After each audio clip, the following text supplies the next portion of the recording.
How do you train patience?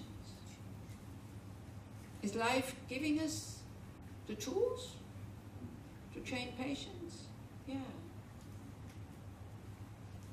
Can you train patience without being mindful? Without having a practice of mindfulness by seeing what's going on in your mind when you're impatient? Can you just tell yourself, okay, come on, be patient now? Not possible. This is why, again, mindfulness is very, very important. Because when you see how you feel, and then when you go inside, the thing is you take your mind away from the object that makes you impatient, so the food is gone for the mind. Yeah? And then also, because impatience is a form of anger, so the anger turns against, it changes, it becomes concern for yourself. Yeah? You can also just, grit your teeth and say, oh, everything is impermanent, I'll sit it out. You go, oh. And inside is like, oh, And then a great relief when it's gone. Again, the relief is just creating more attachment. Because then you're not discovering that you actually have the courage to stay with the situation and not to change it. So breathing in, breathing out when that thing is there, and to really check, hey, how does it feel? It's so simple. But the mind doesn't, if the mind is not used to do it, it doesn't do it automatically. And especially at the time of death, the mind will be, now we're strong and healthy and, mind is pretty much, we're in control. But at the time of death, we won't have the strength anymore to be in control of the mind. And this is why sometimes people, dying people or people who are old, they're so difficult, impatient, angry, bitter, because I don't know where the bitterness comes from. Maybe they were expecting more from life. Maybe they were expecting to receive more.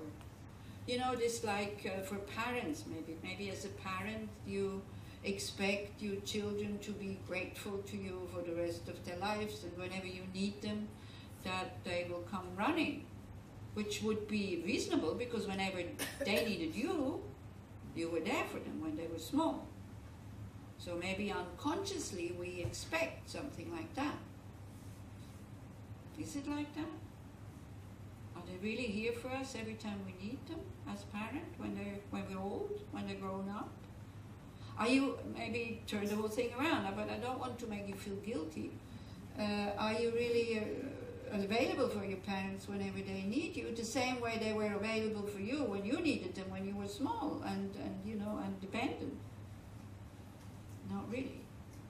So we can say, okay, that's a natural way of going, and we can't change it, but the thing is, as a parent, already now, don't expect it.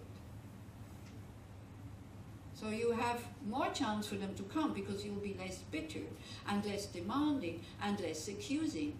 You're never there for me, blah, blah, blah, and I did so much for you, and it's true. If you have your own children, all the money you spend on your children, the same thing your parents have done for you. All the concern that you have for your children, your parents have had for you. All the thoughts that go into your children, these thoughts of your parents, we don't feel it so much, but we can maybe see the relationship that, oh yeah, I have been small, they were parents, they were concerned about me. Maybe they were not very wise and didn't give me the right advice or didn't guide me properly. They're also not perfect, they're just as deluded as we are. So this whole thing about, when we have to go, I think it's Jack Cornfield, I can't remember. Jack Cornfield said the most important question for him at the time of death will be, have I lived well? Have I loved well? So of course we love, it's very, it's a business kind of thing. Love for children is probably the most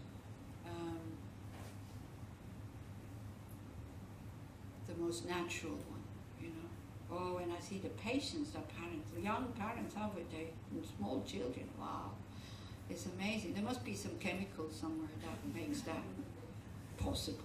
Because it's all chemicals anyway. This is what the neurobiologist does. All emotions is all chemicals. But that's also what the neurobiologist tells us. We can influence these chemicals. So that's the good thing. There's this, what's it called? Neuroplasticity. Yeah, so we do have a little bit of a choice. And it's habit. It's really habit. So if you are an old parent and whatever comes in terms of kindness from your children, just appreciate it. And don't see it as their duty. Because the more we see it as their duty, then the more we demand it. And as children, towards your parents, I see it can be very difficult because the parents are sometimes difficult, nasty, nagging, never happy, never content, only criticizing. Allow them to be like that. So what? We can't change them. And as I said, you have a good chance that if you learn to be open and so see, every time you don't get what you want, this is the perfect situation to practice. And me also, I still have this habit sometimes, but much less than before. But I needed somebody to tell me that, because we talked about her mom, who is like that. She's an old people's home, and she has lots of temperament. So I said, wow, she explodes every time that she doesn't get what she wants. And she looked at me and she says, yeah, you also. And I went like, first of course, no. And then I started watching. And I thought like, man, this is true. Me also. Maybe sometimes not through words, but inside, about small things. And then I started to work with it. Just like, oh, okay, it's not what I wanted, but it's still okay. So what? But it takes time for these things to develop. But once you have developed it, then it's like, your suitcase is open, and the things you really need then are already there for your last journey there. Because it's so easy to look after somebody who is patient, right? And it really helps, because this whole thing about patience is a big thing in Buddhism. And you try to take every opportunity to be patient. It doesn't mean that, somebody wants to cheat you. I'm talking about this country now. It doesn't mean that if you don't put on your angry face, that you can't put on your angry face anymore, because otherwise everybody will cheat you, and you're the builders and the workers and blah blah, and everybody will walk over you. Maybe it will be like that. So you put on your angry face, but in order to make them do the job, which people tell me in this country you need to do like that. Sometimes maybe you do. Yael is looking at me with, you don't need to do that. Sometimes. Itzik, people do it with you also? No. But Itzik, you don't need to do it. Itzik, ask Itzik to do something, he's doing it. But people have this habit of thinking that they need to put on their angry face so you do your job properly. Not really. But yes. Yeah, you don't need to. No, it's not. But somebody who doesn't know you, there's also can be a habit. You don't know somebody, you don't know do they do their job properly or not. Just out of habit, you just put on that angry face so that they're afraid of you, and they are not daring to cheat you. But it's like, it's not like this. If you are really friendly with them, I think you have a better chance that they don't cheat you. Maybe at the beginning they will, because they think, wow, she's really stupid. So let me do it. But all of a sudden they start to see your friendliness. And it's the same as with us. We don't like to cheat somebody who really is concerned about us. Naturally we behave totally different. And I'm not saying this in a manipulative way, please. That you go like, oh, okay, I'll try another method so that I get what I want. I'm not meaning that. But I think if you're friendly, I made the experience, if you're friendly, I think, and if you're patient, life is so much easier. Even in this country, I think. Well, I don't have a house, I don't have a car that needs repair, so I can't really talk. But for example, I was in hospital at the beginning of the year because of my knee. I loved it. I really loved it. Although I had a quite difficult old lady neighbor who was talking all the time. In the middle of the night, she would call her husband, who had died like 60 years ago. And I was really surprised. I was not upset at all. And I thought, because I was never put on trial like this. Usually I sleep alone in the room or with somebody who snores, and that's okay. Somebody who talks the whole night and, you know, goes, "Babu, Babu." It's like Papa in Swiss German. And so I would call her and say, "Look, Babu is not here, but I'm here." And then we would start talking, and she would come back and like this. So her daughter, she said, she kept apologizing and said, "Yeah, no, it's difficult." I said, "No, it's not difficult." And it wasn't. And this, I don't know if it will be like that next time. I have no idea, but I seem to have had a really good period. And I really liked that woman. I really liked her. And when you like somebody, it's much less upsetting. It was liking without any attachment, because I will never see her again. And so the nurses were surprised, because she called like every half hour, you know, the nurse had to come every half hour, this and that. So they even said, "Well, if it's not possible, you can go to another room." I said, "No, it's okay. It's fine." Because it was part of my practice also. Because at the time of death, you might not be able to change the room. You cannot change. You cannot kind of choose. Or even in old age, you know, if money runs out and not everybody has their own room and their own maid and their own this and their own that, like some people have, and you have to be with a few people in a room. Oh, if you're not flexible now, then it will be very difficult. But then again, you know, old people's home. Like some people are totally terrified because of that. Some other people are looking forward to it. Like for me, hospital, I really enjoyed, because I didn't have to care about anything. I could ask all the questions I had. You know, at home, you don't know the swollen leg, the throbbing. Is it okay? Do I have to call somebody? Do I have to call the doctor? Do I have to go to emergency? Because you know how it is when you have something like this. You get like advice from all sides, and everything is contradicting. So you really kind of not really knowing what to do. In hospital, you ask the nurse. She said, "Oh, it's normal," or "Oh yeah, let's do something about this." I loved it. I thought it was great. I could have stayed much longer. And then I think the healing also goes better, because everybody, but also a lot of practices were done for me. So thank you very much, everybody who has done practices for me, because the nurses and the doctor were surprised how quickly it healed. They were like going, "Wow," like the leg was not swollen at all, but then it was my fault that it got swollen. That was at home. And so thank you very much for all these practices. So I think a relaxed mind in hospital, plus people who pray and practice for you. I mean, what more do you want? Plus a Swiss hospital, which is quite good. But you know, I have a very cheap insurance and not special care, whatever. Nothing like that. So these are the things that is really necessary to think about now. Life now provides me, gives me the tools, gives me the things to put in the suitcase. If you're a very spontaneous person, but make sure that you are this spontaneous person. Oh, Netta was cool. If people are too hot, if people really, no, it's close the door. No, wait. Then the ones who are hot, you have to move to that side. The ones who are starting to get too cold, then you have to move to that side. So anyway, I think in 15 minutes we will make a little break. And because I just continued and didn't give you a break, and then you can go out, warm up, or stay back in and cool down, whatever. You know, this is it. It's always like this with air conditioning. It's never, so you have to then, when you come back, maybe according to how your nature is. If you'd rather somebody who feels cold very quickly, you'd rather better sit that side. If you sit there, nobody has shorts. If you always like really cold, then you sit that side. I usually tell people, if you were, so this is probably the coldest spot, because Netta likes aircon, so it must be cold. But a lot next to her is not. Anyway, so I usually say, people who were penguins in their last lives, they have to go that side. People who were monkeys last life and they like the heat, they go this side. Or maybe last in one of their lives, maybe not last life. Okay, so like this, giving a sense to your life.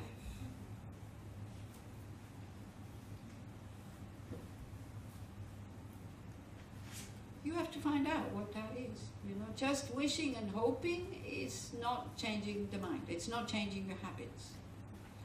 But joining a group or going to see professional people, it's also fine, who give you a structure, who give you tools how to become the person that you want to be, you know. Like this question, what is really important for me? How do I really want to be? Can I really do better than I do now? You know? It's a bit dangerous to speak like this in a big group, because for some people they shouldn't hear that. They should hear, yes, you can do better, so get your act together and start going. For other people it would totally destroy them. So I don't know how you are. I mean, some of you know. So, but I'm talking to the whole group, so I'm telling you to find out yourself. Or somebody that you really trust. You know, you ask them. You ask them, do you think I really, you know, put some effort into becoming the way I want to be? Like this other person who was courageous and honest enough to tell me, yes, you also explode when you don't get what you want, and even if it's small things. I needed her to tell me that. It's a very good friend of mine, and we're still friends, it's okay. We're still friends, but you need courage to be able to say that to people, because like me, at the beginning I didn't say anything, but it was definitely no. In my mind it was no, I'm not like that. And then slowly, I saw that, yes, I am like that. So first to know, what is giving sense to my life? What does it mean? You know? And usually it is, not just caring for yourself, because if you just look after yourself, you get so lonely and you become difficult. Your world becomes so small, and in that small world, every little problem becomes huge. If you start to open up, and if you start to look at how others live and what others do, and you know, there's not only your problems, everybody's having problems and all this. If you start to think like that, join maybe a volunteer group or something like that. Not because you want to feel better about yourself or you want to be famous. You know, sometimes it's sad to say, but I see sometimes people join volunteer groups because they then have a card, you know, say, hey, look, I belong to this volunteer group, so therefore I'm a good person. Yeah, if you go and volunteer because you have something to offer, you have something to give. And I was telling them in the car last Sunday, I was watching a thing on TV in Switzerland, it's called Sternstunde, and it has 3 themes. It's like religion, philosophy and art, and they just chats with interesting people. One was Herbert Grönemeyer, probably he's German, probably nobody knows him. He's a very critical singer, critical of society. He's involved in lots of health projects also. He's a very good person, very direct. So I said, you know, this whole talk about compassion and compassion and compassion and developing compassion and all this, well, he says, if your family and your brother is suffering and you have the tools and the means to help your brother, you don't have to develop compassion, you just go and help. Why? Because it's family. So he said, all we have to learn is that we're all one family. And, well, you know, if I see families, maybe not such a good example, because I see families where they're not helping each other. But I can also see families where they do help each other. You know, this whole thing about helping, I saw on Arte also.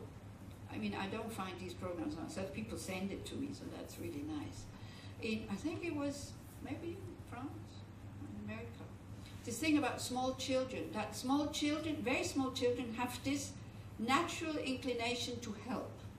The moment you start to praise them and to give them rewards, it's finished. And they made lots of tests with very small children. So I don't know if it was all staged, and it's not true, which can be, because we have a tendency to believe everything that science says. But I found it really interesting, that whole thing. And I think it's not just children. Ours is then covered with, I want something back. Our wish to help, our ability to reach out. I want something back. Now, I'm not saying that you should burn yourself out, because many people do, because they give, they're just tired, and that's it. If you have joy in giving, which you can start very small, you know, one day a year, why not? Don't overdo it. Then you start to discover the joy in giving. You come home in the evening and think, oh, it was just one day, it's okay. Next 300 and how many, 64 days, I can again just be concerned about myself. This one was for others. Or do it in weeks, you know, 1 week just for myself. 1 week, okay, 1 week for yourself, 2 days. Next week for others. And then try to see the difference of the mind state when you do it voluntarily and without any agenda. Not because you feel guilty because you're not doing anything. You want to be selfish? Okay, there's no law against being selfish. It's only, the sad thing about it, it doesn't make you happy. Like even if you get all the things that you want and people are afraid of you and you have all the money in the world to buy whatever you want, it doesn't do much for you, all these material things. Except if you are like my mom, she was quite happy, you know. Me personally, I would not like to have the life of my mother. I would feel this totally boring. She enjoyed it very much. Enjoy, this is again, it's the joy word, you know. If you feel bored with all the things that you're doing, what's the point of spending all the money? I mean, so many very rich people, I see them spending money for, I don't know what, and then still they're bored. So what's the point? What's the point? How many of you think that you're really rich? Okay, great. You sharing it? Okay, good. Have you discovered the joy of being able to be, you know, to be able to have something that you can give without wanting anything back? This is something in your suitcase that will, wow, I had such a good life. I had such an open heart. If you go like, I didn't receive enough, then it will be sad, you'll be bitter, you will still be waiting. You know, in a hospice in Switzerland, we started asking people who had, you can feel sometimes people don't want to go, even their body totally rotten and totally gone, and not even young people, old people. What are you afraid of? Are you afraid of being dead, or are you afraid of not living anymore? So it was this not living anymore that is not afraid of death, but still waiting for something to happen that is really good. The chance is still there on your deathbed that you can wait for something to happen which is really big, is your open heart, your goodness towards others, and think, oh, may my death not cause any problems to others. Or you think like, wow, great, I amassed so much money and material things, now somebody, and I was too stingy to give it away, now I'm forced to give it, somebody else can enjoy it. And you give it, like, even the most stupid cousin that I never liked will get it, may he enjoy it. Because he is poor. This is why I didn't like him, because he's such a pain in the neck. Nobody likes him because he is such a pain in the neck. So you think, may he calm down, may he become open also, may he be happy. This simple thing. May he be happy with whatever he gets. You know, these kind of thoughts, you can train them now already. And again, you know, look at the mind when the mind gives, because death is the ultimate thief. It takes everything away from you. If you give a present, oh look, I bought this for you in India, you know, Rita cup, of course. Here, please. And then somebody says, I don't like these cups. I'm sorry, I never put the cover on my cup. Why are you bringing me this thing? How would you feel? Huh? Upset. Well, you know, the things we have to give away at death, people will also throw away. Most of it will get thrown away. So whenever you stand in front of something you want to buy, think about this. Will somebody be able to use that when I die? Who? Then think who? My children? They don't like these things. You know, okay. So I buy it, I use it, but then already now I give them the permission to throw it away, or to give it away to some, you know, thrift store or whatever. This also you can already do now. Clean out from time to time. Then again, mindfulness. Watch the mind. Have you ever, this the big decision. Usually in Europe it's in spring. Yeah, it's like fresh air and everything is green again and the grayness is gone. Then your house is full of clutter or all these things you like, and you take decision. Okay, I'm going to clean up. Is it easy? 50 is exaggerated. 20 sweaters. Okay, each one you take. And maybe I still need it at that point. So watch that mind. Watch that mind. Just watch it. Do I want to die with such a mind? I don't need it. Why can I not give it? Like now in Europe, last winter, so perfect. The refugees, they came with the flimsy clothes from here, from this area. Oh, you could give away all used sweaters and jackets and all of this. And you knew it was used. We always have this fear it will not be used. Well, if it's not used, it's not used. It's not used in your cupboard. Okay? So learn to give already now, because the joy of giving, finally somebody's taking it. Wow, great. So instead of waiting for them to say, thank you, or, also, like for example, we had somebody died and it was a rich person, and then I was also asked if I wanted a few things. I said, no thank you, I have everything. And so the person who was the mother, it was a daughter. So she cleaned up the house and we ended up like 50 cashmere sweaters and all this. So I said, somebody from the Red Cross haven't, because she found it very difficult. Of course, the mother was to clean up her daughter's apartment when she had died. It is difficult. So I said, why do you not give it? You just call somebody from the Red Cross. They come and empty the apartment. Yeah, but then it will be for the refugees. I said, so what? They really need it. The friends of your daughter, they don't need. She had all the friends come and they could choose whatever they wanted to choose. They don't need it. They also have 50 cashmere sweaters in their cupboard. Yeah. So like that. I don't want to criticize, but I can see sometimes what we're doing to ourselves also around this. Like for example, the daughter, it was a difficult relationship. The daughter had left the journal. I said, don't read it. It's not for you. Well, she read it. And then all these nasty things were in there against her. So, if you keep a journal, which nasty things destroy it right now, it creates so much pain. Because people will not be able to resist the temptation to read it. It's very difficult.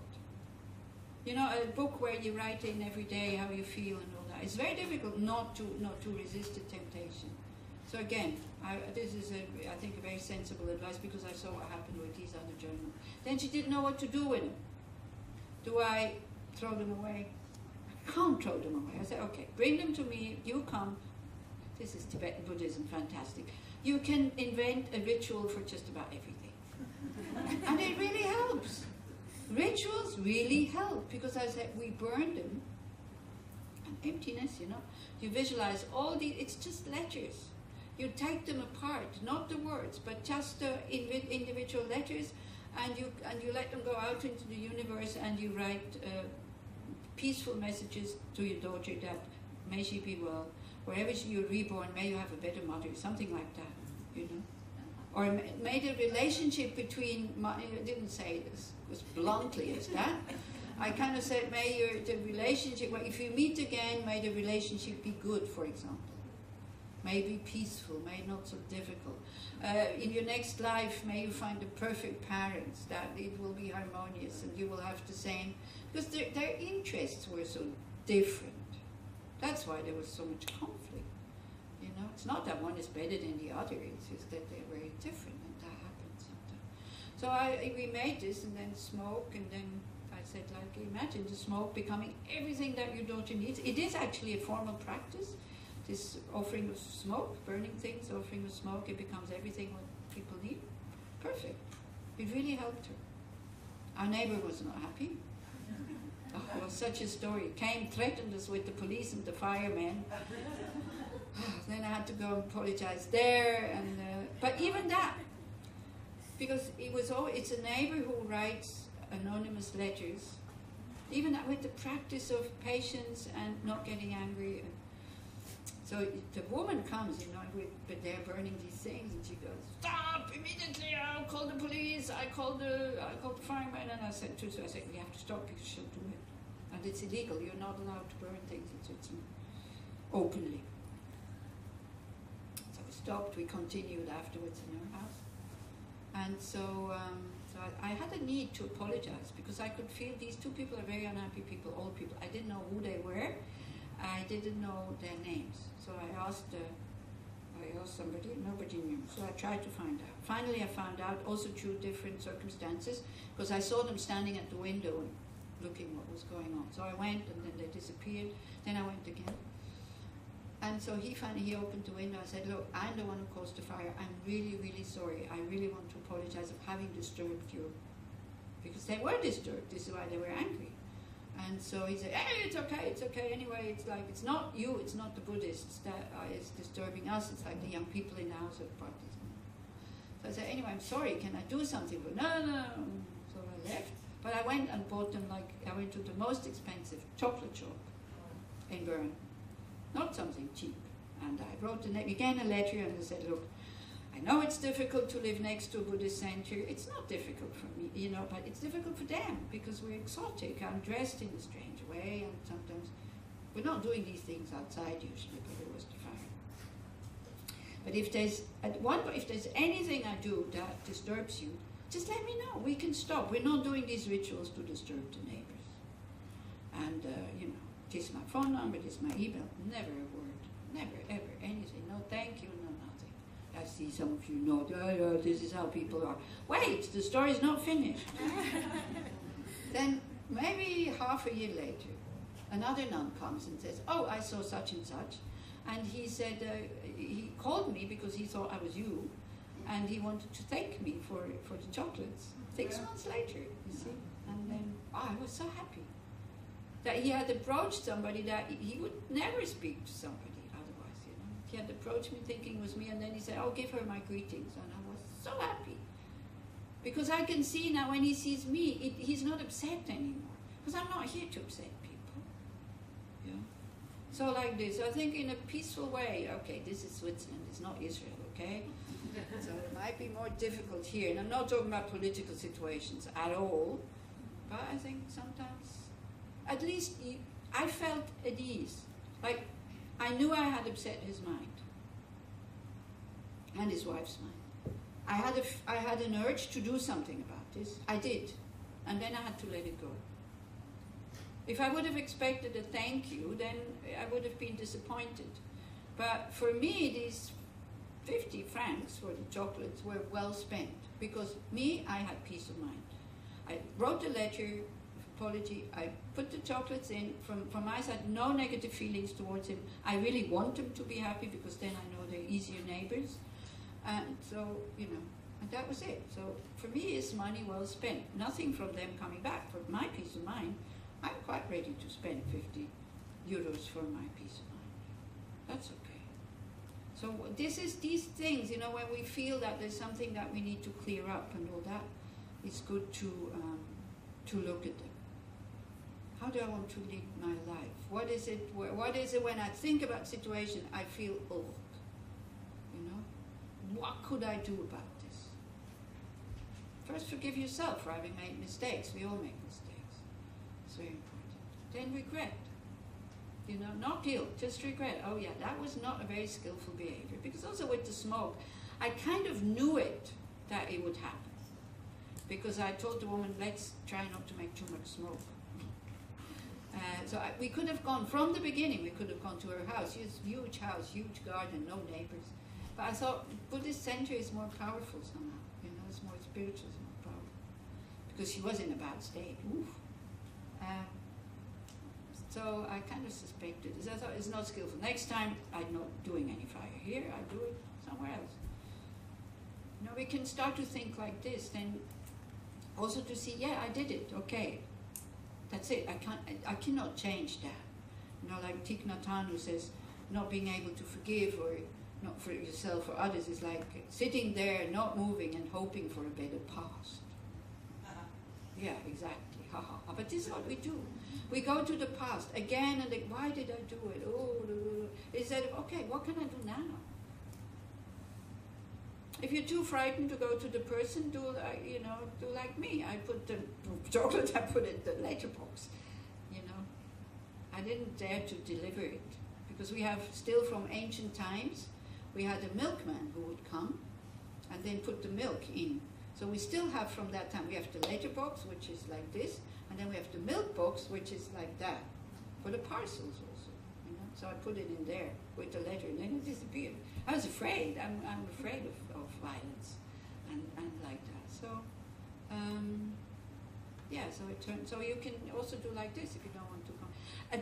A sign, a gesture from your side that you're feeling sorry, that you take the blame. There's this practice that we'll do a whole weekend on it, 2 weekends. Take the blame on you, whatever happens. Yeah, and there's a very nice, actually I read the book by Chogyam Trungpa. It's perfect, it's so good, thank you very much. I had forgotten, I read it like 20 years ago, I'd totally forgotten, because the way he says, when you take the blame, we'll talk about this again, and many times I think, but it's really perfect because this goes for your whole life. The blame is like, he says, like a old kind of, let's call it, old and football, it's old and it's moldy and it's wet and it stinks and it's full of worms. And nobody you throw it around, everybody, no, you have it. No, I don't, you have it. And he said, you take the blame, it's like keeping that football with you. Then slowly, the situation starts to calm down. And then you talk about this. It's exactly like this with the blame. We throw it around. Nobody wants it and we throw it around. You take it, other people around you, they start to calm down. But it's difficult because they blame you, of course. Then the football still stinks. And it's still full of worms. But the situation calms down. So it depends. Do we want to have, no, it's not my fault? Or do we want to have a quiet situation where somebody says, gosh, you stupid, why did you do that? What do you prefer? Because again, the blame, you can deal with this. It's not completely your own fault. You deal with it. The rest of the world doesn't need to know that it's not your fault. Have you ever tried it to calm the situation down? Just to say, and really meaning it, yeah, sorry, I did it, or it's my fault. How did it come out? How did it come out? Much better. Much better. Yeah. But it could also not become much better. This is why sometimes I also like to hear people when they say, oh, you went totally the wrong way. But at least we tried. It could go the wrong way. You might lose your job. I don't know, But maybe then you find a better job. Like with this neighbor, if it wouldn't have been, this is why I wanted to make the point, if it wouldn't have been for the fire, we would still be enemies. But now we're friends, because we make contact. Contact is important. Contact in a friendly way. If it wouldn't have been for the fire, he would still see me and get upset. So actually having made this mistake of making the fire led to something really good. So mistakes are not naturally a bad thing. We all make mistakes, but then what we do with it, this is important. And this you can already do in your life. Okay. Leora, you took a lot of your time, didn't it? I'll be very short. Okay. Not a lot. Then we make to it say. break. Just 3 So- points that I wanted to. Oh, you've got here to there. Can you bear with us for another 20 minutes? Less, isn't it? Less. Is it okay? Again, if you cannot, then... Shall we take? Oh, this one. Maybe we don't need it. Do we need it? No, we don't need it. But you have to put it up. Shall I hold it in my hand or not? No. Okay. Okay, so there are 3 points I wanted to make. You want to speak in Hebrew? Somebody doesn't understand Hebrew? English. English. Okay. English. So I'll try to do my best in English. The first point, the three point is related to what Ali Losang raised. And the first one is this question about death at all. Why is it so frightening, or why is it too interesting, or what's around this topic that is so meaningful for us? And it might be, I don't have a certain answer for that, but I can, first of all, I remember that actually for myself, I got to Buddhism because of death. Because death is like, it's something that you don't know about. I mean, there's not many people who came back and told us it's like this or like that. And sometimes we are very afraid of something that we don't know, so there's this question of uncertainty, and also, of course, the attachment that we are used to this body, we are used to these people, and we know we are going to leave them. But on top of that, or maybe under all of that, I always felt that there is something that is connected to something much bigger than my small world of life.